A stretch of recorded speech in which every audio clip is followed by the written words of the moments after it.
ਗਮਾਂ ਵਿੱਚ ਡੁੱਬਦੇ ਸਾਡੀ ਰੁੜ ਗਈ ਨੋ ਪਤਵਾਰ। ਸਾਡੇ ਬੋਲਣ ਤੇ ਪਾਬੰਦੀਆਂ, ਸਾਡੇ ਸਿਰ ਲਟਕੇ ਤਲਵਾਰ। ਅਸਾਂ ਨੈਣਾ ਦੇਖੂ ਗੇੜ ਕੇ ਕਿਤੇ ਵੱਤਰ ਦਿਲ ਦੀ ਭੋਂ। ਇਹ ਬੰਜਰ ਰੇ ਨੀ ਮਾਨਣੇ ਸਾਨੂੰ ਸੱਜਣ ਤੇਰੀ ਸੌਂ।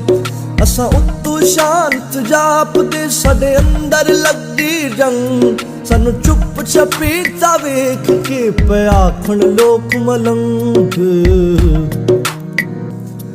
ਅਸਾਂ ਖੁੱਬੇ ਗਮ ਦੇ ਖੋਬੜੇ ਸਾਡੇ ਲੰਬੇ ਹੋ ਗਏ ਕੇਸ। ਪਾਤਾਣੇ ਬਾਣੇ ਸੋਚਦੇ ਅਸਾਂ ਬੁਣਦੇ ਰਹਿੰਦੇ ਕੇਸ। ਹੁਣ ਛੇਤੀ ਦੌੜੀ ਬੁੱਲਿਆ ਸਾਡੀ ਸੂਲੀ ਟੰਗੀ ਜਾਨ। ਤੈਨੂੰ ਵਾਸਤਾ ਸ਼ਾਹ ਅਨੈਤ ਦਾ ਨਾ ਤੋੜੀ ਸਾਡਾ ਮਾਣ। ਅਸਾਂ ਪੈਰੀ ਪਾਲੇ ਘੁੰਗਰੂ ਸਾਡੀ ਪਾਵੇ ਜਿੰਦ